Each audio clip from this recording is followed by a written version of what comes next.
j'espère que tu vas bien. Salut, salut, ça va super. Je suis content d'être là. C'est On va cool, c'est aborder clair. ton thème favori aujourd'hui et ce soir, la colocation. Ouais, Donc, je crois que carrément. tu es en vacances pour retaper une de tes colocs, justement. Ouais, alors retaper, c'est un grand mot, hein. C'est le ménage, de la peinture.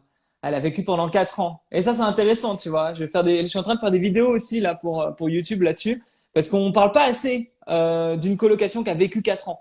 On parle souvent de la colocation refait à neuf, qui est belle et qui est fantastique, mais on dit rarement les problématiques qu'il y a en fait après quoi. Et il y en a. Bah, moi, je pourrais vous montrer aussi des images, des photos de la colocation que j'ai actuellement, que je viens de récupérer. Pareil, ça fait 7 ans qu'elle était en coloc. Ah, Euh, Il y a toujours du monde dedans, mais c'est dans un état pas terrible. Je ah ouais, mettrai des photos. C'est vrai que c'est intéressant de voir comment ça vieillit, puis à force qu'il y ait du turnover, ouais, l'état de la location. Et c'est vrai que j'aimerais bien la refaire entièrement. Ce qui est difficile, c'est quand on a des colocataires, effectivement, c'est un peu compliqué. ouais. C'est vrai. Moi, j'avais J'aimerais fait en bien sorte qu'elle mettre. soit dispo cet été en fait. C'est pour ça D'accord. qu'il n'y a pas de colocataire. En général, c'est des étudiants, c'est ça que tu as? Ouais, j'ai des étudiants et là, j'avais fait en sorte qu'ils soient tous partis pour début juillet. D'accord. Bon, bah, super. Donc Super, super. c'était le but aussi. Bon, on va commencer le live. Tu peux te présenter un petit peu, nous dire ce que tu fais, Ouais, quel âge tu as, combien tu as d'investissement, un ouais, peu tout. carrément. Ben, je m'appelle Nico et puis j'investis dans l'immobilier et spécialement dans la colocation. Vraiment, la colocation, c'est mon truc et disons que j'aime bien faire des colocations atypiques. C'est comme on peut voir derrière, hein, la colocation Ouais, avec j'ai vu le mur. le fameux tag qui est souvent assez connu en fait quand on me connaît, bon, on connaît souvent ce tag derrière. Enfin, assez connu. C'est pas non plus une renommée T'es une internationale, star. T'es une star d'Instagram. mais non, mais c'est vrai que voilà, c'est ma petite fierté. C'était mon premier appart, celui-là, et il y a un petit côté presque sentimental en fait dans la création que j'ai pu faire là-dessus.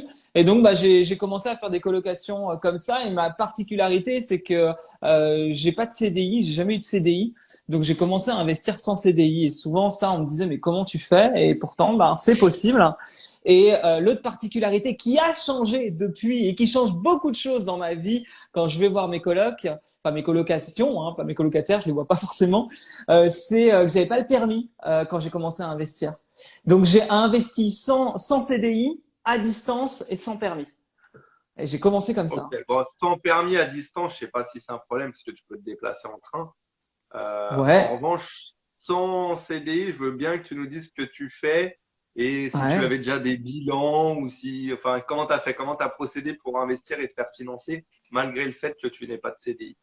Ben, en fait, c'est pas parce que je dis souvent, hein, c'est pas parce que j'avais pas de CDI que je n'avais pas de travail. Et Oui, bien sûr. je suis intermittent du spectacle. Donc souvent intermittent du spectacle, c'est un peu warning quoi. On me l'avait toujours dit d'ailleurs, hein, en étant intermittent du spectacle, on m'avait toujours dit, toi, si tu vas investir dans l'immobilier, ce sera compliqué, ça va être difficile. C'était quelque chose qui était un peu, bah, qui était toujours dit quoi. Et pourtant, non, en fait. À partir du moment où on a des revenus, c'est vrai qu'une banque peut bah, prêter une enveloppe budgétaire pour un bien immobilier. Et moi, ce fut vraiment le cas. C'est-à-dire que quand j'ai été voir ma banque, ben, je pensais que ce serait un non. Et puis, ben, finalement, non, il n'y avait aucun problème. Parce que je pouvais prouver que j'avais plus de 3 ans de revenus en tant qu'intermittent du spectacle.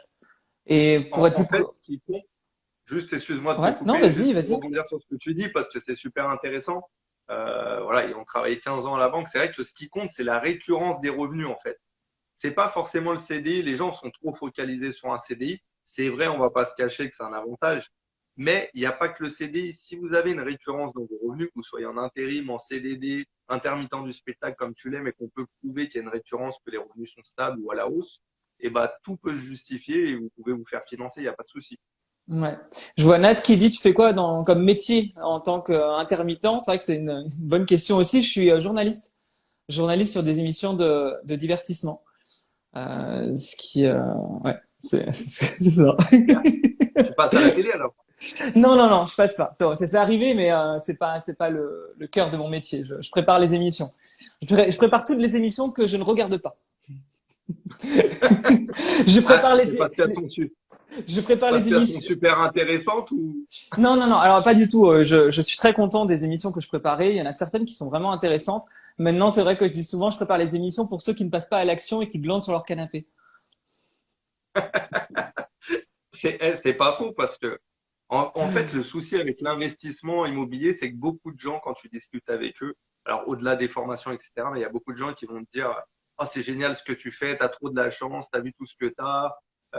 Et en fait, ils font vite le raccourci, mais ils voient pas tout le travail qu'il y a derrière, les week-ends que tu passes, les vacances que tu passes à retaper tes appartements, à chercher des locataires, les galères que tu peux avoir avec les locataires, avec les travaux, avec les impôts. Et les gens font vite le raccourci pendant que eux sont dans leur canapé le week-end ou le soir sur Netflix ou regarder des émissions à la télé ou faire des barbecues. Bah, nous, souvent, on travaille et du coup, c'est ce qui fait la différence, je Hmm. pense, en tout cas. Et ce qui m'amène à la deuxième question, qu'est-ce qui a fait que tu t'es lancé dans l'immobilier? J'avais envie d'être rentier et de vivre à Bali. Bon, Voilà. du coup, je vois que tu n'as pas réussi parce que je Non, vois pas que c'est validé. complètement foiré. Les mecs arrêtaient tout. L'immobilier, c'est de la merde. On finirait jamais rentier à Bali. Non, dans l'idée, c'était un peu ça parce que à l'époque, justement, en tant qu'intermittent, moi, j'étais dans cette vie où je dépensais sans compter. J'avais ma vie parisienne, bobo, etc. Je m'éclatais, j'avais des soirées et c'était top. Sauf que à un moment donné dans ma vie, j'ai bossé pour Evelyne Thomas sur C'est mon choix. Ouais, Et du coup, j'avais 30 ans et je rentrais chez moi le soir. Et qu'est-ce que j'avais fait de ma journée? Ben, j'allais chercher des mecs qui aiment que les blondes à gros seins, ou des personnes qui ne sont pas lavées depuis 3 semaines, ou ouais, je me tape les copains de ma fille. Enfin, j'avais que ce genre de trucs. Et je m'étais là, mais est-ce que c'est vraiment ça ma vie à 30 ans? Et j'ai décidé de tout quitter. Donc, j'ai tout arrêté et je suis parti faire de l'humanitaire en Inde, donner des cours d'anglais et de maths dans les bidonvilles. Et j'en ai profité pour faire un tour d'Asie, en fait, pendant 6 mois. Donc, tour d'Asie, Philippines, Vietnam, sans passer par Bali. À l'époque, il n'y avait pas ce rêve de ouais. rentier encore qui était là. Mais en tout cas, ça m'a ouvert l'esprit sur le voyage. Et en rentrant sur Paris, je savais que je devais changer quelque chose dans ma vie, mais je ne savais pas quoi, parce que toujours pareil, quand on a été issu tu vois, d'un entourage, d'une éducation qui ne t'a pas appris à voir les choses autrement, bah finalement, moi, je suis revenu avec mes problèmes en fait, parce que j'étais à découvert quand j'étais avant de partir, mais j'étais encore plus à découvert en rentrant. C'est ça qui était dingue. J'étais encore plus à découvert. Il faut quand même s'imaginer que sur une plage aux Philippines, devant la mer turquoise, j'ai dû appeler ma mère pour lui demander 2 000 € parce que j'arrivais pas à continuer mon tour d'Asie. Et j'avais 30 ans. Et j'étais là, il y a un truc en fait. Il faut changer quelque chose dans ma vie. Je peux pas rester comme ça. Et en rentrant, bah, en fait, la vie fait bien les choses. Je dis souvent que, tu sais, tu as peut-être, comment on va dire, des signes, hein, des choses comme ça qui sont là sur le chemin de ta vie et qui te font faire des choix. Et là, c'est ma propriétaire qui m'a mis à la porte après 12 ans de location. Donc, D'accord. plus d'appartement, intermittent du spectacle, à découvert. J'étais là, mais je vais jamais retrouver un appartement. Et à l'époque, j'ai une amie qui m'a dit, la seule amie qui m'a dit, mais pourquoi t'achètes pas un appart? Je dis, mais c'est impossible. Et puis en fait, j'y suis allé. J'ai cherché un appartement sur Paris. J'ai appelé mon banquier et mon banquier que j'avais depuis 10 ans m'a dit, ben oui, moi je pense que je peux vous suivre pour acheter votre résidence principale à Paris. J'ai trouvé un appart et j'avais deux banques qui me suivaient à hauteur de 200 000 euros sur Paris pour acheter Génial. un 14 mètres carrés à 183 000 euros. Hein. 14 mètres Génial. carrés, 183 000 euros. C'était, C'était ton banquier à domicile, non? C'est ça? Ouais, alors là c'est pour le coup c'était lui, mais je m'en suis vite débarrassé parce que en fait j'ai vu qu'on me prêtait de l'argent, je m'y connaissais pas du tout dans l'immobilier, c'est-à-dire que moi quand j'ai trouvé un appartement, charge de copropriété, je sais pas ce que c'est, une copropriété, je sais pas ce que c'est, un notaire, je sais pas ce que c'est, signer un compromis, je ne sais pas ce que c'est. Donc du coup j'étais là, mais qu'est-ce que je fais en fait? Et c'est à ce moment-là que je me suis renseigné sur YouTube, que je suis tombé sur des gourous de l'immobilier qui faisaient des vidéos sur YouTube en disant l'immobilier c'est super, devenez rentier et allez vivre à Bali. J'ai dit super, c'est ça que je veux faire dans la vie. Et ça, c'est vraiment aussi bêtement, c'est parti de ce fantasme en fait. Du coup. En fait, c'est difficile pour rebondir encore une fois sur ce que tu dis. Quand tu viens d'un milieu qui n'est pas aisé, où tu n'as pas eu l'habitude d'être entrepreneur, où la plupart de ta famille est salariée, c'est difficile un peu de se détacher de ça. Tu te dis que ça va pas être possible, c'est pas faisable pour toi. Moi, je vois dans ma famille, tout le monde est salarié, il y a très peu de propriétaires. Donc, c'est un peu délicat quand tu fais. Moi, je vois encore ma maman quand j'achète des biens, elle me dit, mais t'es fou, pourquoi tu continues à acheter? Arrête d'acheter. Ou même quand j'ai quitté la banque pour me mettre à mon compte, elle me dit, non, mais fallait pas faire ça, t'avais une bonne place et tout. C'est un peu difficile. On a une mentalité qui a du mal à changer. Et du coup, Mm. la prise de risque, ça, bah, forcément, ça fait peur. Mais très peu de gens passent à l'action. Pour revenir sur ce que tu disais tout à l'heure, c'est vrai que c'est rare que les gens sautent le pas et investissent et quittent leur travail. Beaucoup de gens sont enfermés dans le salariat. Alors après, être entrepreneur ou investisseur, c'est pas fait pour tout le monde. Moi, je veux me différencier des vendeurs de rêves et pas dire à tout le monde quitte ton emploi, investis, c'est pas fait pour tout le monde. Il faut être prêt à faire des concessions. Tu prends des risques forcément, donc il faut faire attention. Mais Mm. ça vaut le coup. Franchement, moi, je regrette pas du tout d'avoir quitté la banque et aujourd'hui d'être à mon compte. Je trouve que c'est une aventure. Tous les jours, tu te lèves, tu sais pas ce que tu vas faire, tu sais pas si tu vas gagner ta vie plus que ça. Enfin, bien sûr que tu as de l'argent qui rentre, mais tu sais pas comment ça va se passer. Chaque jour est nouveau et c'est ça que j'adore. Moi, c'est une aventure et tu peux faire ce que tu veux. Enfin, là, je vois pendant les vacances, les gens sont sur leurs 3 semaines de congés payés ou leurs 4 ou leurs 5. Et toi, tu fais ce que tu veux. Si tu as envie de bouger, j'étais en Corse, j'étais en Irlande, j'ai été à Marseille. Demain, je pars en Bretagne. Donc, c'est cool. Tu fais ce que tu veux, quoi. Tu peux travailler Ouais. n'importe où. C'est vachement bien. Ouais. Donc voilà. On va enchaîner sur l'autre question. Est-ce Ouais. que tu penses qu'aujourd'hui, c'est plus difficile de trouver un bien rentable qu'avant?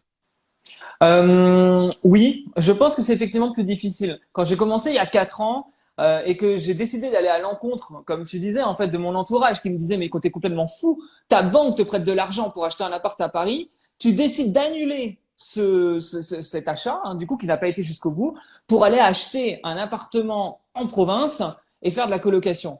Et les gens me disaient mais t'es complètement malade, enfin t'as pas d'argent, t'es parti 6 mois en Asie. Tu crois quoi? Que la banque va te prêter de l'argent pour acheter un appartement, un 80 mètres carrés en province? Je dis, ben, pourquoi pas? Enfin, j'y vais, moi, de toute façon. Donc, je suis allé, à l'époque, bah, oui, ça fait 4 ans maintenant, 3 ans et demi. Je suis parti, j'ai trouvé une ville qui me semblait rentable, que je connaissais peu, très peu, voire pas. J'y suis allé et j'ai fait 15 visites en 2 jours. Et sur les 15 visites, honnêtement, sur le papier, il y en avait 8 qui pouvaient être rentables, sans négociation réelle. Aujourd'hui, je dirais pas que je pourrais faire 15 visites et avoir des biens rentables sur 8 sans faire de négociation. Donc, Ouais, effectivement, il y a plus de difficultés. Mais qui dit difficulté ne veut pas dire qu'il y a plus d'opportunités. En fait, c'est ça la différence. je suis entièrement d'accord. Je pense que des opportunités, il va y en avoir plus. En tout cas, beaucoup de monde se sont lancés dans le marché de l'immobilier. Les banques ont resserré un peu l'octroi de crédit, donc c'est de plus en plus compliqué d'obtenir des financements. Tous les gens qui ne se sont pas professionnalisés, qui se sont lancés comme ça parce que justement ils entendaient les vendeurs de rêves, je pense que ça va être difficile de continuer. Ils vont avoir beaucoup de mal.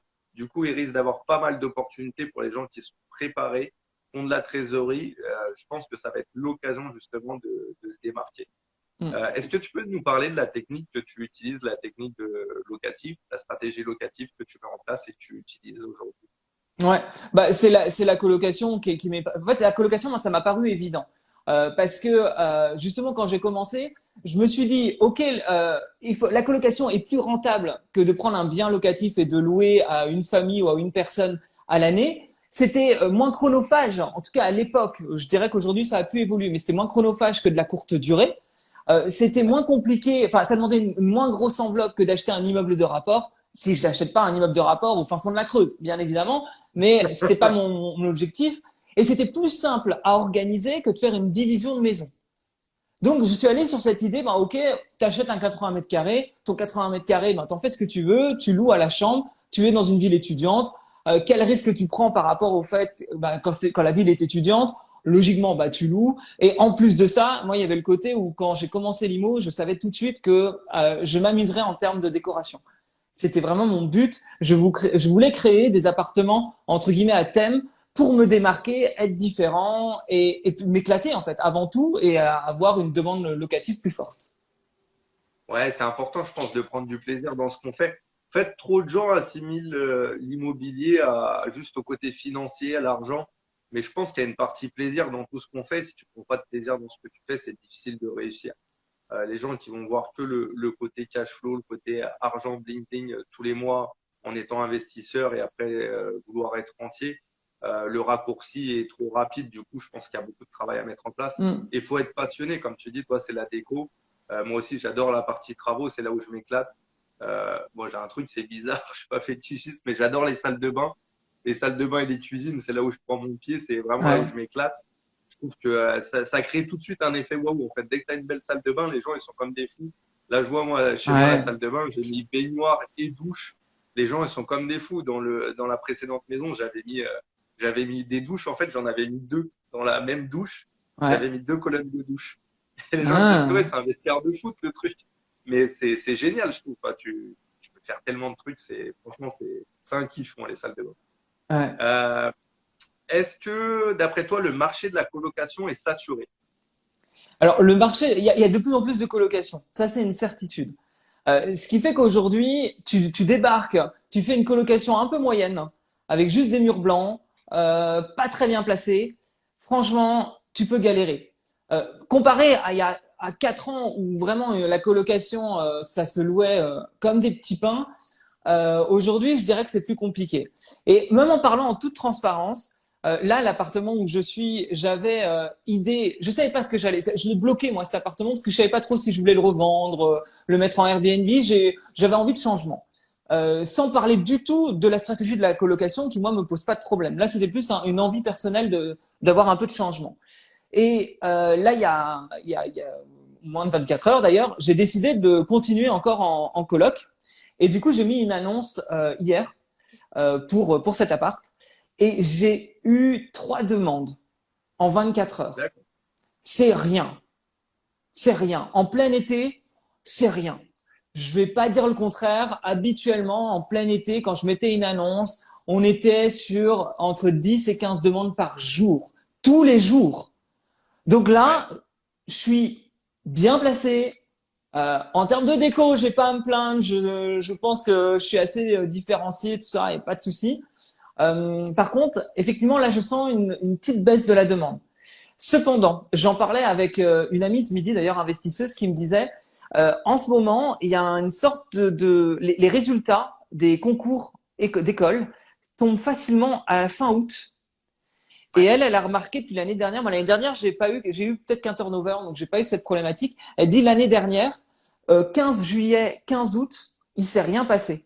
Par contre, quand elle me dit, passé 15 août, là, il y a eu des demandes à non plus finir et ça a repris. Mais il y a eu une pause que moi, je n'avais pas remarqué les années précédentes. Ouais, effectivement, je pense que le marché est un peu mort entre le 15 juillet et le 15 août. Tu peux avoir des difficultés à trouver un peu des locataires. Mais à mon avis, tu es sur la bonne période quand même. Enfin, tu as l'habitude aussi. Ouais. Je pense que là, fin août, tout le monde va vouloir se positionner pour des logements début septembre. Donc, tu risques d'avoir beaucoup de demandes. Après, c'est vrai qu'aujourd'hui, le marché, c'est pas qu'il est saturé, c'est qu'il y a de plus en plus de monde qui s'est lancé. Tout le monde voit ce qui se passe sur Internet. Donc, beaucoup de gens essayent de se lancer sur les stratégies locatives qui fonctionnent. Donc, la colocation, le co-living, la location courte durée. Et du coup, ça te ramène beaucoup plus de chambres, beaucoup plus de disponibilité sur les appartements. Donc, si tu te démarques pas, alors toi, tu as une déco qui est tendance et qui est, voilà, qui est particulière. Donc, tu vas très certainement réussir à te démarquer. Mais c'est vrai que les gens qui ont voulu faire du classique et de la réno de base, bah, je pense qu'ils louent pas. Ils louent pas leur bien, même dans des villes étudiantes. On voit des villes comme Amiens. Moi, je me retrouve à accompagner des gens, ou même quand j'étais encore à la banque, à financer des gens qui ont investi sur Amiens pour faire de la coloc. Bah, les derniers arrivés avec très peu de commentaires sur les sites ou Ouais. des rénaux classiques, bah, ils n'arrivent pas à louer. Donc, il faut faire attention sur le marché sur lequel vous vous positionnez. Et pour moi, c'est important d'avoir toujours une colocation ou en tout cas un bien qui se démarque des autres. Si vous faites pas du haut de gamme, en tout cas, c'est mon avis, c'est ce que je fais sur mes biens. Je fais toujours du haut de gamme pour les louer plus facilement. Et tu peux voir que ça fait la différence tout le temps. Ou en tout cas, pratiquement tout le temps. Hmm. Comment tu fais, toi, pour sourcer tes biens, pour gérer tes travaux? Est-ce que tu fais appel à des gens, même pour la gestion locative, ou est-ce que tu fais tout seul? Alors pour l'instant, j'ai toujours fait tout seul. Je me suis, j'ai même eu ce, alors c'est pas forcément bien, mais j'avais le côté, ce qui est, enfin pas bien pour moi. Hein, après, justement, ça serait bien que je le mette en place. C'était si c'est trop facile, c'est que il y a un problème. Donc j'étais un peu en mode, je prends pas les chasseurs, je gère tout moi-même, quitte à faire des allers-retours. J'ai quand même 4 heures de train pour aller de Paris. Ça m'est déjà arrivé de faire un aller-retour dans la journée. 8 heures de train. Je partais à 6h50 et je rentrais à 23h et des poussières. Donc je l'ai déjà fait pour aller checker une cuisine qui passait pas dans un appart. Ça j'ai déjà fait. Mais avec cette envie de non, je mérite les loyers qui vont tomber. Aujourd'hui, je dirais ouais, tu te prends un peu la tête quand même. Mais effectivement, les chercher, ben je fais mes visites moi-même. Hein. Il y a 3 jours, je visitais un immeuble, ben j'y suis allé. Hein. J'ai été, j'ai appelé l'agent IMO, je me suis déplacé. Maintenant que j'ai le permis, alléluia, c'est super. Je peux bouger très facilement. Ça, vraiment, ça change ma vie. Et à côté de ça, pour la gestion locative, parce que c'est souvent ça qui, la gestion des travaux. En vrai, là, il y avait eu cet exemple où j'ai fait un aller-retour. Mais j'ai des artisans qui sont assez connectés et on marche beaucoup avec FaceTime. Assez bêtement, hein, on fait des visios et puis à la fin de la journée, et c'est souvent eux qui m'appellent. Des fois, je me retrouve à faire des visios quand je suis en train de prendre un verre ou tu vois un truc où vraiment c'est eux qui sont en demande. Ce n'est pas moi qui sont en demande, mais c'est eux qui sont en demande. Et donc ils me montrent. Bah là, on a fait ça aujourd'hui, on a fait ça. Bah là, il reste ça à faire. On a pris du retard là. Ouais, des fois c'est assez drôle parce que quand il veut me reprendre par téléphone, mon artisan en fait il coupe pas le visio. Du coup, j'ai son oreille en gros plan. J'espère qu'il regarde pas la vidéo, qu'il regarde pas ce live. Mais c'est vrai que dans tous les cas, il sait se servir du visio et ça marche très bien comme ça. Photo, vidéo et Ouais. franchement, en fait, si la personne est de confiance, il n'y a pas de souci. Et ensuite, je ne me déplace. C'est pas que je ne me déplace jamais. Je me déplace. Mais c'est vrai que j'ai un truc en plus, c'est que je filme mes rénovations. Donc de toute façon, j'y vais. Ne serait-ce que pour avoir mes vidéos justement de montrer l'évolution de la rénovation. Mais c'est presque un kiff d'aller le faire, du coup. Ouais. Et pour la Et quand tu sources tes biens, toi, tu privilégies le fait de démarcher les agences en direct ou tu regardes d'abord sur Internet et après tu te déplaces s'il y a un bien qui correspond à tes critères? En fait, pour moi, il y a tout. C'est-à-dire que quand je suis en recherche, c'est le bon coin, c'est tous les jours. PAP, c'est tous les jours. C'est je regarde, je vois est-ce qu'il y a un nouveau truc, quand un nouveau truc sort. C'est fou parce que la dernière fois justement, j'étais pas focus. Et ça c'est assez intéressant. J'étais pas focus. Je regarde comme ça dans la ville. Je suis sur place en ce moment. Je dis bah je peux regarder là dans la ville s'il n'y a pas un truc qui traîne. Là j'avais pas envie de prendre une coloc. Je voulais un petit truc. Un style un Airbnb dans le centre. Je dis, je vais faire une déco de fou. Enfin, je partais vraiment presque sur tu vois, un petit bonbon, une petite sucrerie, tu vois, un petit investissement qui passera facile à la banque, qui ne demandera pas de complications. Et je vois un bien et je me dis, ah, pour du Airbnb, ça semble pas mal. Il y avait pas mal de choses intéressantes. J'envoie un message et puis je me suis dit, ah, mais ça fait combien de temps qu'il est sur le truc? Ah, il doit avoir une anomalie quelque part. Enfin, une anomalie. Il doit avoir un problème quelque part dans le bien. C'est bizarre qu'ils soient encore dispo à ce prix-là. Et j'y suis pas allé, j'ai pas été réactif. Oh ben le mec, il m'a répondu à mon premier message. Le deuxième, c'était désolé, j'ai eu 4 offres, c'est parti quoi. Alors que Ouais, je non, mais savais qu'à ce prix-là, même sans négociation, franchement, il y avait un truc à faire. Mais tellement pas focus dans mon truc, tellement en mode je fais ma peinture, etc. J'ai pas fait attention, bah le truc il est parti en deux-deux. Parce que dans ma tête, je me suis dit, s'il est encore sur le bon coin, c'est qu'il y a sûrement un truc qui fait qu'il se vend pas. Faux. Il venait d'arriver, il est parti dans la journée. J'aurais pu le visiter, mais j'ai pas été assez focus. Donc en gros c'est ça, c'est être focus et c'est aller autant sur la recherche du Bon Coin ou d'autres sites que de contacter les agents IMO. J'ai un agent IMO qui m'appelle tous les mois. Tous les mois, il me propose des biens. Tout le temps, même quand je suis pas en recherche. Et quand je dis je ne suis pas en recherche, il m'appelle quand même. ouais, ça c'est top. C'est pour ça que moi, ce que je dis aussi, ma plus grosse erreur que j'ai pu faire, c'est faire mes travaux tout seul sur la première maison. Alors certes, j'ai appris beaucoup, mais ça m'a fait perdre beaucoup de temps. Parce que j'ai perdu plus de 2 ans ou 3 ans pratiquement à faire mes travaux. Je voulais économiser, je faisais mes travaux tout seul. Et au final, si j'avais délégué ça, certes, j'aurais payé beaucoup plus au niveau des travaux, mais j'aurais peut-être acheté 3, 4, 5 biens. Donc des fois, on est focus sur nos travaux, mais le temps qu'on passe à faire nos travaux, on ne le passe pas à acheter d'autres Ouais, biens. Et du ouais, coup, c'est de l'argent de perdu, entre guillemets. En tout cas, c'est des investissements de ratés. Et ouais, après, pareil, pour la recherche de biens, euh, comme tu disais, moi, je privilégie toujours le contact, donc je vais voir toutes les agences. En fait, le fait d'aller voir les agences, ça te permet d'avoir un interlocuteur que tu vois avec qui le feeling passe et après, tu t'appelles toute l'année. Moi, j'ai des agents mmh, IMO, comme tu dis, ils m'appellent tout le temps. En fait, tu vas les voir une fois, tu leur montres ton dossier, tu fais vraiment le gars professionnel, tu leur montres tes putains de salaire quand on a, tu leur montres ce que tu as déjà acheté et tout. Et du coup, après, toute l'année, ils t'appellent. Donc, ils te disent, ah bah tiens, j'ai un bien qui vient de sortir, tu vas aller le visiter. Des fois, ça correspond pas à tes critères, mais tu y vas et tu lui dis, ah bah non, est-ce qu'on peut avoir un petit peu plus de mètres carrés? Est-ce qu'on peut avoir un prix un peu moins cher? En fait, tu affines ta recherche et du coup, tu finis après, à force, par trouver un bien avec cet agent IMO. Donc ça, c'est top. Le réseau, moi, j'adore. Ouais, c'est vrai que c'est tout à fait ça. Hein. Ouais, Est-ce que aujourd'hui, c'est quoi? C'est une passion l'immobilier? Tu vis de l'immobilier ou tu as gardé ton travail à côté? Qu'est-ce que tu fais? J'ai toujours en gros mon intermittence Ouais. pour une simple et bonne raison, c'est-à-dire que moi l'idée, moi l'idée principale, c'est que quand j'ai commencé à investir dans l'immobilier, je voulais gagner de l'argent. J'en avais pas, j'étais aux Philippines, j'appelais ma mère pour qu'elle me file 2000 balles. Donc il y avait quand même une problématique financière. Du coup, quand j'ai commencé à investir dans l'immobilier, j'ai eu la chance de tomber sur une banque qui avait aucun problème avec mon profil, qui finançait à 110% et qui, en plus de ça, me filait toujours, sans que je demande quoi que ce soit, 3 ans de report de crédit. Et j'ai utilisé, en fait, vu que j'ai jamais, en fait, quitté mon train de vie, j'ai remis mes comptes à jour. J'ai quand même un salaire qui tombe. Alors aujourd'hui, je travaille 6 mois dans l'année, donc ça change quand même la donne Pour ça. dans mon quotidien. Mais j'ai quand même enfin, un salaire qui tombe à l'année, parce que bon, je vais pas rentrer dans l'intermittence, mais quand je travaille pas, j'ai pas l'emploi qui prend le relais. C'est l'avantage de l'intermittence, qui pour certains est assez injuste, mais écoutez, soyez intermittent et vous aurez les mêmes avantages. Et en gros, étant donné que j'ai mis tous mes comptes à jour à l'époque, tous les loyers que je prends, c'est des loyers que je mets de côté. Donc, dans cette colocation, par exemple, où j'ai 1600 euros de loyer qui tombent et j'ai eu 3 ans où je payais 300 balles, 300 à peu près. Enfin, il y avait non, en plus pas du tout. Cette coloc, j'étais un différé total. Cette coloc, D'accord. j'avais quasi Tu 1006 payes juste l'assurance emprunteur. c'est ça. Il y avait quasi 1006 qui tombaient tous les mois, en plus de mon salaire.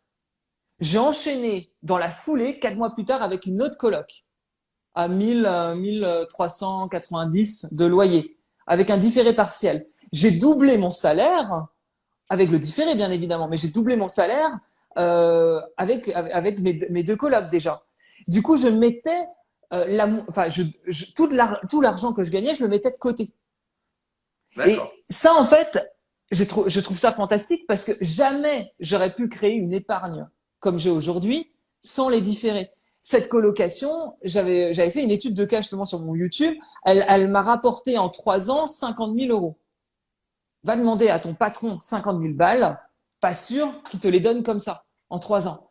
Et en fait, c'est ça, c'est ça que je trouve superbe. C'est-à-dire que là, j'ai pas quitté mon boulot parce que je compte continuer à investir. En fait, j'ai acheté 3 colocs. Là, je suis toujours, j'ai acheté une coloc à peu près par an que je finissais de rénover. Et là, je suis toujours sur la continuité. Mais la continuité, D'accord. en fait, je suis pas pressé dans le sens que je bosse 6 mois par an. Je suis en télétravail. J'ai mes activités de coaching à côté. Je mène une vie assez libre. Je peux voyager facilement sans être rentier à Bali. Mais depuis que j'ai voyagé sur une île, j'ai vu que quand il fait trop chaud, avec ton ordinateur, tu vois rien, tu es dans une clim tout le temps. En fait, bon, je suis bien mieux en France avec mes potes et avec un climat tempéré. Mais ça, il a fallu que je le teste pour le découvrir. Et en fait, j'ai juste Ouais, ajusté ma vie en fonction de mes envies, en fonction de ce que je veux, avec plus de liberté, parce que bah, plus d'argent, donc bah, plus de liberté, parce que je pars du principe que l'argent amène la liberté. ouais, Je sais c'est pas si je clair. suis clair dans. Ah si, t'es très clair. Et en fait, justement, c'est le différé, c'est la magie un peu de l'immobilier, et du financement en tout cas. Quand tu arrives à avoir des différés de crédit, même partiels, même si c'est partiel et c'est pas total. Donc si c'est partiel, tu as les intérêts, l'assurance à payer, mais tu peux dégager énormément de cash flow. Et c'est ce que je dis aux gens. Aujourd'hui, les banques demandent plus d'apports. Ils demandent entre 10 et 20% d'apport souvent. Alors, on peut encore avoir du 110%, mais bien souvent, ils vont demander 10 à 20% d'apport. Mais c'est pas une fin Hmm. en soi, comme tu dis, quand tu exploites bien ton différé, déjà tu te reconstitues ton apport très rapidement et en plus tu peux partir sur un cash flow énorme. Et comme tu as dit, 50 000 euros en 3 ans, personne ne te donne ça. Moi là, sur le dernier bien que j'ai acheté, j'ai une dizaine de lots et j'ai eu 50 différés. 50 différés plus 2 ans qui tu peux moduler encore. Donc c'est-à-dire que tu peux aller jusqu'à 7 ans de différés. C'est énorme. En 7 ans, c'est-à-dire que tu peux Ouais. exploiter le bien pendant 7 ans, donc, tu mets un maximum de cash flow et à l'issue des 7 ans, bah, tu peux revendre ton bien s'il a pris de la valeur. Enfin, t'imagines, tu fais ça 2, 3 fois, combien tu Ouais, dégages par mois? ouais. C'est énorme. Tu sais C'est que énorme. cette colocation, en plus de m'avoir apporté 50 000 € en 3 ans, si je la revendais aujourd'hui, sans être trop gourmand, je pourrais m'en dégager 70 000 € de plus-value. De l'enveloppe Ouais, totale, hein, de l'enveloppe totale, parce que cet appart, c'est un 80 mètres carrés qui m'a coûté 64 000 €. Tu vois? d'accord. J'ai une enveloppe de 124 Ouais, et magique. je pourrais le revendre à 200. Et en fait, t'as pas utilisé l'enveloppe travaux, c'est ça? T'as pas utilisé la totalité de l'enveloppe travaux? Ah, si, si, là, c'est utilisé maintenant, parce que ça fait plus de 3 ans que je laisse D'accord. ça là. Ça fait 3 ans et demi. Ok. Donc elle est partie en amortissement depuis. Ah, d'accord, elle est partie en amortissement. Ok, Mm. Ouais. super. Mais voilà, le différé, c'est vraiment, c'est ce que je dis aux gens. Si vous devez viser quelque chose, visez le différé, la durée du crédit, ne visez pas le taux. Le taux, on s'en moque. Le taux, vous allez le déduire bien souvent selon le régime que vous allez choisir, mais vous allez le déduire des loyers que vous encaissez. Donc, on s'en fout des intérêts. Regardez, vous êtes investisseur. C'est pas comme quand vous achetez de l'ARP, c'est pas ce que ça va vous coûter de votre poche. Donc, franchement, regardez d'abord le différé et la durée de l'emprunt. Plus la durée va être longue, plus les mensualités vont être basses, moins vous allez être bloqué. Et pour répondre, alors je ne sais plus le prénom, je ne le vois pas bien, différer 5 ans, c'est possible? Oui, c'est possible. Tu as, des banques qui financent et qui font des différés de 5 ans. Donc, c'est une banque avec un logo rouge. N'hésite pas à nous contacter en privé, je te donnerai le nom de la banque. Mais oui, effectivement, ils font du 50 différé. Et tu peux pousser. Il y a des banques qui font 2 ans. La plupart des banques aujourd'hui font entre 6 et 24 mois de différé, mais tu peux de toute façon, avec la modularité de ton prêt, rallonger de 12 mois. Donc, comme disait Nico, lui, il a eu 36 mois. C'était 36 mois que tu as eu sur tes colocs. Ouais, ouais. Donc, tu peux aller jusqu'à 36 mois facilement, mais il n'y a pas de 36 mois max, comme je viens de le voir. Si je te dis, c'est je l'ai déjà mis en story l'offre de prêt, donc je l'ai obtenu pour des gens qu'on accompagne. Tu peux obtenir 50 différés. Donc, je la remettrai même s'il faut en story, tu verras. Mais en fait, la banque pratique un préfinancement sur la partie travaux. Donc, dès l'instant que tu ne débloques pas la totalité de tes travaux, tu as le droit à 3 ans de préfinancement, plus 2 ans de franchise classique. Tu arrives Mhm. à 5 ans. Donc, voilà. Ouais. Du coup, tu m'as pas répondu à l'autre question. Est-ce que pour toi, c'est une passion l'immobilier ou c'est un business comme un autre? A commencé comme une passion. Aujourd'hui, je dirais plus que c'est la passion, passion comme avant, parce que ça m'a ouvert plein de portes. Donc, c'est une D'accord. passion parce que j'aime créer, mais c'est vrai que avant, j'étais focus et je ne faisais que ça, à l'extrême. Et c'était trop. C'est-à-dire que j'avais plus d'équilibre dans ma vie. Les gens me voyaient, je parlais immobilier, je me couchais, je pensais immobilier, le matin, je me réveillais, je regardais les annonces sur le bon coin.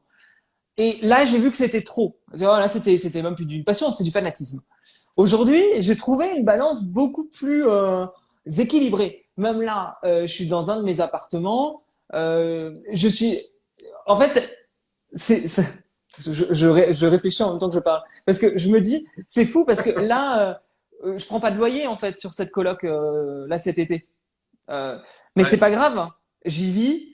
Bon, c'est vrai que je dis pas forcément où je suis en termes de ville, mais là, ma fenêtre, je vois la mer quand même. Et ça, c'est super. Et ouais, bah oui, c'est clair. là, j'ai fait de la peinture, j'ai rénové l'appartement en voiture. 6 minutes après, j'étais sur la plage. Et ça, Ouais, pour c'est moi, cool. c'est une liberté aussi. C'est-à-dire qu'effectivement, là, de toute façon, avec ce qu'elle m'a rapporté, je peux la laisser tranquille de temps en temps, cette coloc. Mais du coup, là, je profite aussi de finalement de l'endroit, de l'appartement, du cadre. Et je trouve ça super. C'est pareil, c'est devenu presque enfin, l'immobilier m'a fait rencontrer des gens incroyables. Là, ce soir, je passe la soirée avec une pote investisseuse qui est devenue mais une amie, mais incroyable, incroyable, incroyable, incroyable. Et hier midi, j'ai mangé avec deux amies investisseuses. Pareil, on se voit, on parle immobilier, bien évidemment, mais pas que. Et j'aime ce Ouais, côté où finalement le mindset est partagé. On est avec des gens enfin, je suis avec des gens avec qui je partage ce mindset d'entrepreneur finalement, de prendre le pouvoir sur sa vie. Mais l'immobilier n'est pas non plus notre conversation à 100%. Pour justement équilibrer et avoir cet équilibre qui fait qu'on est bien dans sa vie perso, sa vie pro. Voilà. Ouais, je suis entièrement d'accord avec toi. En fait, j'assimile beaucoup l'investissement à l'entrepreneuriat. Et tu t'aperçois quand tu rencontres des gens, déjà, c'est une drogue. C'est un peu comme le tatouage, l'investissement IMO. Tu en as un, puis après, tu en as deux, puis tu en veux trois, quatre, cinq. Tu fais que Mm. d'investir et après, c'est un engrenage. Et comme on dit souvent, quand tu fais des réunions investisseurs, des trucs comme ça, ou des apéros, bah, effectivement, il n'y a pas que l'investissement, il n'y a pas que l'entrepreneuriat, mais c'est quand même un mindset un peu spécial. Et du coup, tu te retrouves souvent à partager les mêmes idées de vie. Et c'est vrai qu'il y a un confort et dans l'entrepreneuriat, tu le retrouves beaucoup aussi. Tout le monde parle d'être rentier avec l'immobilier, mais l'entrepreneuriat, ça trouve des portes aussi qui sont énormes. Et du coup, tu as beaucoup d'entrepreneurs qui gagnent bien leur vie ou qui gagnent leur vie correctement en tout cas et qui profitent aussi de faire beaucoup de voyages à côté de ça. Mm. Moi, j'adore les voyages et c'est mon kiff aussi. Et du coup, j'aime cet état d'esprit. Tu vas voyager, tu rencontres des gens, tu rencontres, enfin, tu vois d'autres trucs que tu n'as pas l'habitude de voir. Tu sors un peu de ta zone de confort. Et ça, c'est top. Et grâce à l'investissement et grâce à l'entrepreneuriat, alors c'est pas pour vendre, voilà, mettre des étoiles dans les yeux des gens et tout. Non, ça n'a rien à voir. On s'en fout. Chacun fait ce qu'il veut. En fait, les objectifs, ils peuvent être différents. Euh, Il y en a qui vont oui, ils sont vouloir personnels. investir Hein. pour leur retraite. Il y en a Ouais. qui veulent pour se faire un complément de revenus et pas quitter leur travail. Il y en a d'autres qui veulent quitter leur travail. Peu importe en fait, mais ça t'ouvre, je trouve que ça t'ouvre plein de portes. Comme tu disais, tu rencontres des gens géniaux. Et moi, je vois sur des apéros IMO, sur des séminaires, même des séminaires, des fois, je vais encore à des séminaires juste pour rencontrer du monde, pour Ouais. faire du réseautage, mais pas pour du business. Juste, tu rencontres des gens et tu vois que bah, tu as, des points communs, il y a des trucs que tu aimes faire, et puis après, tu te retrouves à aller bouffer avec eux. Je trouve ça cool. Ouais. Donc, Comme disait ma pote hier, elle disait, elle n'arrive plus à, en gros, traîner avec des gens qui n'ont pas le même mindset qu'elle. Alors, encore une ouais. fois, il n'y a pas du tout de valeur. Hein, c'est pas qu'ils sont moins bien ou mieux. C'est juste qu'elle s'ennuie plus facilement dans une conversation de personnes qui sont dans une routine salariale, qui plus est sans passion et sans rien autour. Et elle, par exemple, elle m'a dit ça hier, elle a acheté sa RP, là, en plus de ses investissements. Elle n'a ni télé. Bon, ça, à la limite, moi non plus, j'ai pas de télé. Mais elle n'a pas Internet non plus. Ah C'est-à-dire ouais. que elle utilise Internet uniquement pour quand elle en a besoin pour le boulot, mais elle ne regarde pas Netflix, elle ne regarde pas des films. Enfin, c'est vraiment, elle est uniquement sur je parle à mon mec ou je lis des bouquins qui m'intéressent, mais je suis pas dans le divertissement. Donc forcément, elle, bah, tu l'amènes sur des gens qui regardent Netflix et qui bossent sur un taf qui leur plaît pas. Bon, bah déjà, si tu commences à parler de la Casa des Papel, elle connaît pas, par exemple. Donc c'est vrai que si elle, tu vois, alors elle est dans son truc à elle, mais je comprends que, enfin même moi, j'ai besoin d'être stimulé quand je parle à quelqu'un, que ce soit de l'immobilier ou juste de faire un projet qui change, qui soit un projet passionné en fait. Ouais, mais je te rejoins complètement. En fait, c'est pas un jugement ou c'est pas une critique vis-à-vis des gens qui aiment bien regarder la télé ou n'importe. Enfin, peu importe, chacun a ses passions, ses occupations. Mais je trouve qu'il y a un mindset où tout le monde se rejoint en investissement ou en entrepreneuriat. Les investisseurs chevronnés, on va dire ceux qui font pas mal d'investissements, qui ont passé du temps, bah tu retrouves souvent la même mentalité. Tu vas retrouver souvent la même mentalité aussi sur des entrepreneurs aujourd'hui. Et du coup, c'est ça qui est cool. Tu as besoin d'être stimulé, tu as besoin de projets, tu as besoin de quelque chose qui te fait vibrer. Moi, c'est pour ça que j'ai quitté mon CD à la banque parce que honnêtement, tu te fais chier. Enfin, au bout d'un moment, il y a pas de risque, il n'y a rien. Moi, c'est comme, on va pas dire le poker parce qu'il faut être raisonné, mais j'aime bien pouvoir revivre quelque chose qui te stimule, où il y a un peu de risque, où il y a un peu de frisson. Sinon, tu te fais Ouais. chier dans la vie.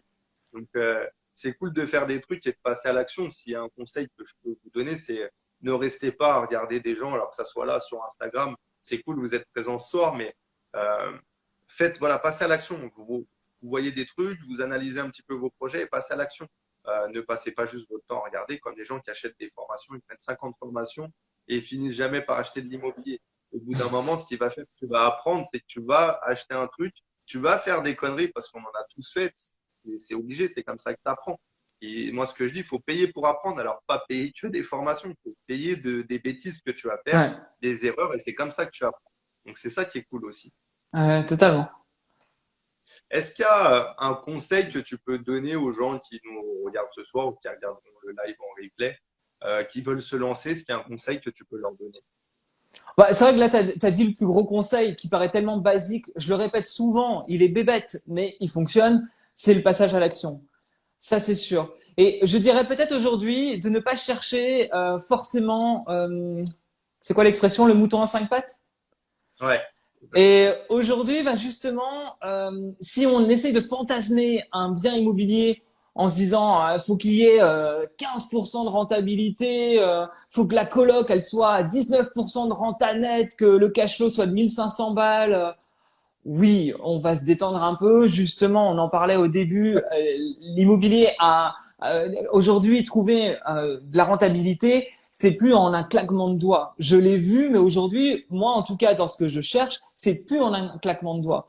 Donc, à un moment donné, voir, ok, bon bah une coloc peut-être bien située, par exemple, qui va dégager, allez, 8, allez même pas, on va descendre, on va faire un truc un peu pourri, 7,5% net de cash flow. C'est pas énorme, c'est pas dingo, c'est pas les 10% habituels que par exemple moi je préconise, mais on a 7,5. Par contre, la colocation se trouve en plein centre-ville, d'un centre dynamique, et en plus de ça, c'est un appartement à fort potentiel de plus-value. Et ben en fait, on peut se positionner quand même à se dire est-ce que je le prends? Parce que finalement, il y a aussi du long terme à voir sur ce projet-là. Et peut-être que ben finalement, il sera revendu dans 2 ans, mais il y aura 50, 100 000 qui aura été pris parce que la rénovation aura été canon et que de toute façon, là où il est acheté, il est top. Donc dans tous les cas, il y a une rentabilité qui est là. Et en plus de ça, ben, tu penses long terme. Ça dépend clairement de ce que les gens veulent. Et à la limite, c'est le conseil que je peux donner, c'est qu'est-ce que vous voulez, quitte à écrire sur le papier. Je veux investir dans l'immobilier. Pourquoi? Pour ça, pour ces raisons-là. Et qu'est-ce que j'ai envie là? Je veux ça. Parce que avoir envie d'investir et de partir sur un immeuble de rapport, sur du Airbnb, sur de la colocation, je sais pertinemment qu'une personne qui cherche sur tous les fronts n'aura rien fait à la fin de l'année. c'est C'est clair. sûr. C'est clair, c'est clair. Et c'est ce qu'on disait tout à l'heure, c'est important de définir tes objectifs parce que tout le monde n'a pas les mêmes objectifs. En fait, des personnes vont vouloir vivre de l'immobilier, d'autres vont juste vouloir se créer un complément de revenus, d'autres vont vouloir se constituer un patrimoine. En fait, tout dépend de tes objectifs. Tu ne vas pas faire la même chose. Comme tu dis, si tu veux te constituer un patrimoine immobilier pour plus tard, pour transmettre à tes enfants, donc tu vas plus rechercher des biens patrimoniaux avec peut-être beaucoup moins de rendement. Ou si tu veux en vivre, si tu veux en vivre, il va falloir que tu dégages rapidement beaucoup de cash flow.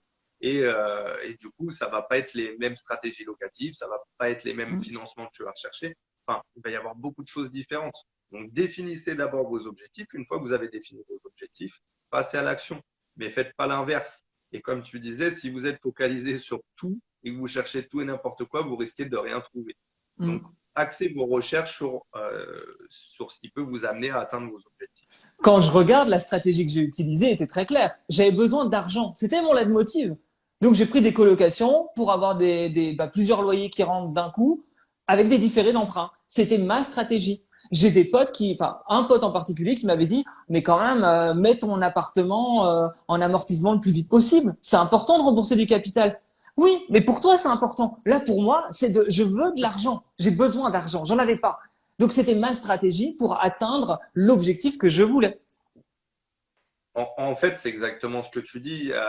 Ça dépend de tes objectifs, donc comme on vient de le dire. Mais beaucoup de gens vont se dire, enfin, ou en tout cas, il y a encore quelques temps, beaucoup de gens, je te disais, plus tu rembourses vite, plus tu es tranquille et moins tu as de crédit. Mais il ne faut pas avoir peur du crédit. S'il est bien utilisé, comme tu disais, un bon différé, tu as généré 50 000 en 3 ans. C'est immense. Moi, sur certaines locations, comme là, je vous disais tout à l'heure, le bien que j'ai, je suis à 6 000 euros de loyer pour l'instant 1 200 euros de mensualité. Donc, c'est énorme. Tous les ans, je vais dégager. Alors après, bon, il y a tout ce qui est frais, faut pas non plus rêver. Ouais, ça fait. Euh, mais voilà, mais brut, on va être aux alentours de 35 000 de cash flow. Donc, et comme il n'y a pas de charge de copro comme ça, un ensemble, bah voilà. Mais tu peux faire beaucoup de choses, mais tout dépend de ce que tu vas définir. Pour certaines personnes, ils vont vouloir rembourser rapidement, même si aujourd'hui, je ne vous conseille pas. Allez chercher vraiment les crédits sur les durées les plus longues possibles. Comme ça, vous avez des mensualités les plus basses possibles. Servez-vous du différé comme l'a fait Nico. C'est super intéressant parce que tu peux dégager un maximum de cash. Et encore une fois, n'oubliez pas, et c'est pour ça qu'il faut échanger et aller voir les banques. Nous, on a une partie courtage sur compte bancaire à domicile. Mais même comme ça, je vous dis d'aller voir les banques en direct. C'est important d'aller démarcher les interlocuteurs parce que vous allez trouver votre interlocuteur qui va vous faire le financement avec 50 différés, comme je vous ai dit tout à l'heure. comment je l'ai trouvé? En discutant avec le réseau, en allant démarcher des agences. Quand j'ai du temps, qu'est-ce que je fais? Bah, je vais chercher des biens et je vais aussi chercher des agences bancaires. Donc, je démarche toutes les agences une par une. Pourquoi? Bah, pour trouver justement des gens qui sont capables de vous financer encore, malgré les nouvelles contraintes, qui sont capables de vous faire du 50 carré. Vous pouvez avoir tout ça, mais il faut aller le chercher. Il faut être motivé. La dernière question que j'ai pour toi, Nico, pour conclure, c'est si tu devais recommencer de zéro, qu'est-ce que tu modifierais aujourd'hui avec le recul? Je sais, je me disais ça je me disais ça tout à l'heure. À l'époque, quand j'avais des biens rentables, alors c'était encore une fois, j'étais sur une période où sur 15 visites, il y en avait 8 qui vraiment qui étaient rentables. J'aurais pas hésité à acheter plus vite. La peur de l'époque a fait que des opportunités sont arrivées et je n'ai pas été sur l'opportunité parce que j'avais déjà une opération en cours. Aujourd'hui, je dirais, les gens font ce qu'ils veulent, mais pour ma part, si j'ai une double opportunité qui arrive, ben je tente d'avoir les deux et je dis pas, ben non, j'en prends qu'une parce que j'ai peur d'avoir double opportunité en même temps, mais des travaux, etc., etc. Et ça, ça aurait peut-être été d'aller plus vite, en fait. Finalement, là, j'ai fait quelque chose de très carré, quoi, un investissement après l'autre, pour pas aller trop vite. Et encore une fois, après ça, ça dépend de tout à chacun. Il y a des gens qui ont des profils plus sécuritaires et du coup qui préfèrent faire des biens un par un. Alors toi, aujourd'hui, avec le recul, peut-être que tu te rends compte que tu aurais dû les faire deux par deux ou trois par trois. Mais ça va dépendre de chacun d'entre vous. Il y en a qui préfèrent prendre leur temps et c'est pas une mauvaise solution. Tu peux faire tes travaux, le mettre en location et une fois que tout est fini, tout est mis en location, repartir sur un nouveau bien. Ou tu peux, comme le disait Nico, enchaîner les biens et aller beaucoup plus vite. Pour ça, il faut que tu te constitues un réseau de qualité. Il faut que tu aies des gens Mm. pour t'accompagner. Si tu veux tout faire tout seul, c'est difficile. Ouais. Honnêtement, euh, moi, c'est l'erreur que j'ai faite sur le premier bien. J'ai voulu faire énormément de choses et au final, j'étais fatigué. J'ai perdu du temps. J'ai perdu beaucoup de temps parce que le premier bien que j'ai fait, c'était en 2015. Si j'avais passé mon temps à acheter d'autres biens, bah aujourd'hui, avec l'évolution du marché immobilier, bah, j'aurais certainement un patrimoine qui serait beaucoup plus gros. Alors après, faut pas regretter. Moi, ça m'a servi d'expérience. J'ai appris plein de choses sur les travaux et c'est génial. Mais aujourd'hui, si vous voulez avancer plus vite, entourez-vous de personnes de qualité, de personnes de confiance. Constituez-vous un réseau. Et même si vous devez payer, entre guillemets, n'hésitez pas à payer. Il ne faut pas regarder à l'économie. Il faut regarder ce que ça va vous rapporter. Moi, c'est ce que je dis souvent quand des gens me disent c'est trop cher ou n'importe, on s'en fout, c'est pas ça qu'il faut regarder. Il faut pas regarder le prix, il faut regarder ce que ça va te rapporter. Si demain tu payes, je sais pas, un architecte 5 000 euros, mais qui te fait gagner 50 000 euros derrière, eh ben, tu n'as pas perdu 5 000 euros, tu as gagné 45 000 euros. Donc, pense à ce que tu peux gagner et pas ce que ça va te coûter. Ça, c'est Mm. très important. Ouais, ouais, Est-ce que toi, tu totalement. as quelque chose d'autre que tu ferais différemment ou pas, ou sur le reste Non, alors après, il y a des erreurs. Par exemple, une erreur sur la colocation qui arrive à certaines personnes. Moi, quand ça m'est arrivé, j'en avais jamais entendu parler. C'est au niveau de l'électricité. Faut savoir qu'une colocation, ça consomme. Et cette colocation d'ailleurs, la toute première fois, donc moi je débutais, hein, je connaissais pas grand-chose en travaux. Je me suis retrouvé avec mon artisan qui a dit on dégage tout de la partie gaz, on va passer en électrique. Tu appelleras EDF un peu plus tard, on va se brancher sur la colonne montante, enfin sur la colonne des communs. Donc t'inquiète pas, tu verras ça plus tard. Il a commencé les travaux, il a bien avancé et quand il avait posé les chauffages, que tout était quasi terminé, il m'a dit bah vas-y appelle EDF, fais ton contrat d'électricité. Et en fait, je vais pas faire un cours d'électricité là, mais l'idée c'est que mon appartement était en 6 kVA en termes de puissance et ça nécessitait de passer en 9 kVA dans l'appartement. Or, quand EDF est passé, ils m'ont dit, mais en fait, cet appartement, la colonne montante est trop faible, on ne peut pas passer du 9 kVA. Vous devez rester sur du 6 kVA. Ça veut dire quoi? Ça veut dire que je ne pouvais pas faire marcher cet appartement 4 chambres. Je ne pouvais pas faire marcher le four, le lave-vaisselle, les chauffages en même temps. C'est problématique. L'appartement était quasi fini. Et là, j'avais Enedis qui renvoyait la balle à EDF, EDF qui renvoyait la balle à Enedis et qui me disait, bon, ben, le plus simple, c'est changer la colonne montante, ce sera 10 000 euros de votre poche. Ah, euh, sinon, c'est quoi l'option? Ben, sinon, vous n'avez pas l'appartement, enfin, vous n'aurez pas l'hiver, ce sera compliqué. Ok, très bien. Et ça a été une erreur, c'est-à-dire que, enfin, une erreur. Aujourd'hui, enfin, à chaque fois, les autres colocations que j'ai pu avoir, j'appelais EDF en priorité pour savoir si je pouvais amener le nombre de kilowatts dans l'appartement pour ne pas manquer d'énergie. Bon, ça a été, Ouais. mais ça, je l'ai su plus tard. Sachant que, quand même, pour raconter, au final, mon artisan a placé un délesteur pour faire du délestage, ce qui fait que j'ai du 6 kVA dans cet appartement. Par contre, Ça régule la régule consommation. la consommation. Donc en hiver, si par exemple ils sont tous dans la cuisine à utiliser le four, il y a la machine qui tourne, dans les chambres, les chauffages vont se mettre sur stop le temps que l'électroménager fonctionne, par exemple. Et ça pose aucun problème. D'accord. C'est vrai que pour le coup, Ok. ça pose pas de souci. Et j'ai dû avoir deux seaux de plomb là Ouais. en De 3 ans et commencer à demi. sauter en Voilà, ouais. 3 ans. Donc j'ai pas ça vraiment le délesteur fonctionne très bien. Mais c'est des trucs un peu techniques, on n'en parle pas. Et il y a pas longtemps, j'ai un pote qui m'a appelé, qui m'a dit c'est quoi le problème que tu as eu? Parce que je crois que j'ai le même souci avec ma coloc. En fait, D'où je crois. l'importance. Ouais. Mais ça, en fait, tu le devines pas. Franchement, tu le sais pas. Tu le sors d'où cette info? Que l'appartement, il peut être en sous énergie électrique et bah tu fais une coloc et si tu enlèves le gaz, bah t'as plus rien en fait. Tu peux pas l'exploiter ton investissement. C'est quand même problématique. Mais Ah ouais, très problématique. C'est pour ça qu'il faut t'entourer d'entrepreneurs et d'artisans de qualité parce que, en fait, moi, c'est ce que je dis. Quand tu sollicites un artisan ou un entrepreneur, s'il n'est pas de bons conseils, tu vois, s'il ne dit pas des choses comme ça et que il t'amène à des conneries, il y a des gens, ils vont regarder juste le prix, on en revient au prix. ouais, Tu peux pas choisir quelqu'un juste sur le prix. Il doit y avoir un rapport qui est qualité-prix, qui est, voilà, qui est correct. C'est pas possible de regarder juste deux devises, dire, bah, tiens, j'en ai un 5 000, j'en ai un 10 000 et de pas te poser les questions. Non. Le mec, quand il vient voir ton chantier, qu'est-ce qu'il te conseille? Tu vois des trucs, toi, t'es pas du bâtiment, bah, voilà, conseille-moi. Là, une erreur comme ça, pour moi, bah, l'artisan, je lui dis, écoute, t'es gentil, mais comment on fait maintenant? Donc, c'est ouais, compliqué. Il faut vraiment bien s'entourer. Si vous voulez gagner du temps aujourd'hui et enchaîner les investissements, entourez-vous de personnes de qualité. Quand vous les avez, regardez pas à 500 euros, à 1000 euros des fois pour. Bien sûr, c'est de l'argent, c'est une somme. Je suis conscient que voilà, c'est des sommes, mais ne soyez pas là juste pour faire des économies. Regardez ce que la personne vous apporte. hmm, Avant de voir vos besoins, essayez de voir et de comprendre ce que votre interlocuteur recherche. ouais. Donc ça, c'est très important.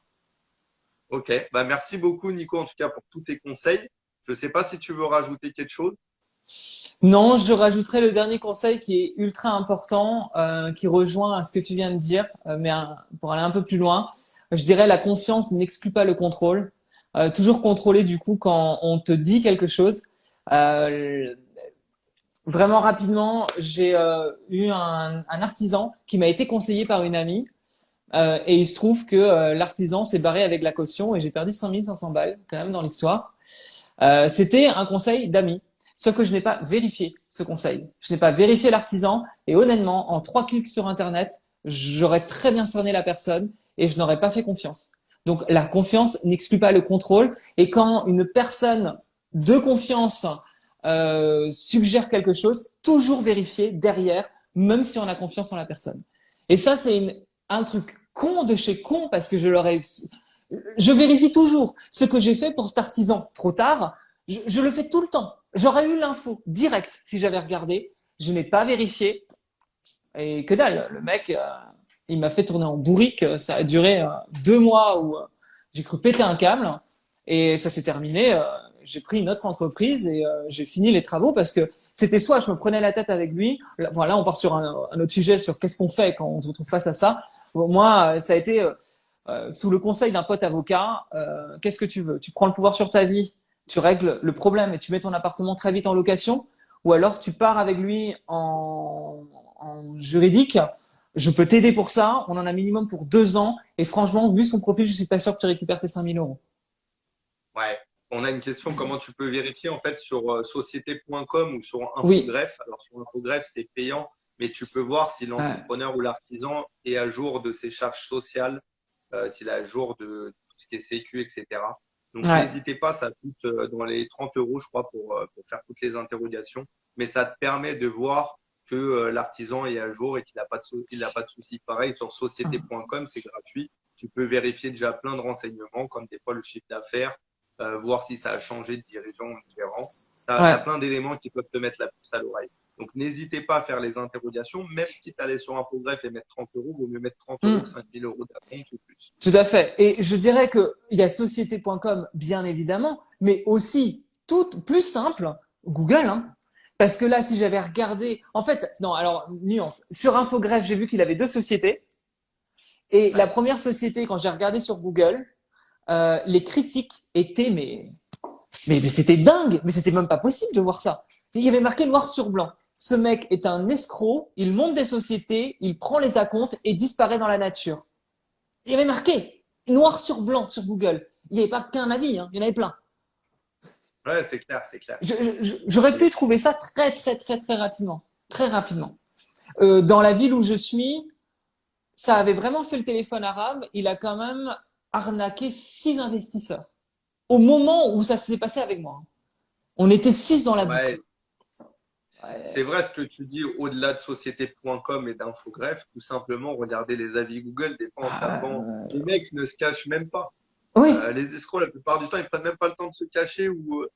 Donc, vérifiez avec le nom de la société. Vérifiez aussi bien que les artisans ont leur assurance décennale si vous font des travaux, que les assurances sont pour les travaux qu'il va vous effectuer. Pareil, si vous avez des gros travaux, si vous faites une rénovation de 100 mètres carrés à plus de 100 000 euros, vérifiez que l'artisan a des salariés. Parce que si le gars est tout seul ou ils sont deux pour vous faire 100 mètres carrés, ça va être difficile. Ouais. Ça correspond pas à ce que vous recherchez peut-être. Donc, prenez le temps de vérifier tout ça. C'est des erreurs qui peuvent coûter cher. C'est pour ça que c'est important de bien s'entourer et de se faire accompagner des fois. Et on avait une dernière question juste avant de finir que j'ai vu passer qui est intéressante. Est-ce qu'on peut commencer par la colocation quand on investit? Est-ce que c'est, d'après toi, une bonne solution? Je pense Oh que c'est ce que tu ben, as fait. oui, moi je dis clairement parce que encore une fois, on en revient sur un investissement qui ne demande pas une enveloppe budgétaire incroyable. Encore une fois, hein, tu fais pas ta coloc à Paris, à Bordeaux ou à Lyon, hein. Enfin, même moi, étant à Lyon, ça devient compliqué aujourd'hui. Mais si tu prends une ville étudiante de taille moyenne avec un prix au mètre carré raisonnable et que tu as un différé d'emprunt, ben oui, c'est une solution en fait qui te permet, à mon sens, hein, pour la personne qui a posé la question, bah, ça permet de gagner de l'argent rapidement et d'enchaîner du coup sur un autre bien, sur peut-être autre chose. Peut-être que tu vois la personne a très envie d'acheter un immeuble, bah, elle sera plus confiante si elle a eu un an différé qui a tourné et qu'elle a dans sa poche 10 000, 15 000, 20 000 euros que quand elle débute sur un immeuble ou une division et qu'elle a 1000 euros de côté. C'est aller chercher Ouais, cette sécurité en fait. c'est clair, c'est clair. Bon, bah écoute, merci beaucoup en tout cas, Nico, pour tous tes conseils. J'espère que ce live vous a plu. On pourra le voir en replay, effectivement, sur le compte. Je mettrai une story tout à l'heure pour le Ouais. replay. Et si vous avez des questions, n'hésitez pas à nous contacter ou à contacter Nico. Si vous avez des questions pour la coloc ou si vous avez des questions pour le financement, n'hésitez pas à nous contacter, notamment pour savoir quelle banque fait les 50 différés. On y répondra avec plaisir. Donc, en tout cas, merci beaucoup, Nico, pour le temps que tu as pris. Eh ben, je te Euh, remercie. Tu vois, je file C'était voir une pote investisseuse, passer la soirée avec elle, et franchement, ça, l'immobilier, je trouve que ça m'a permis des rencontres. Donc tu vois, c'est pas Tu lui passeras le que de bonjour de notre l'argent, part. carrément. Je l'ai vu passer dans les commentaires, hein.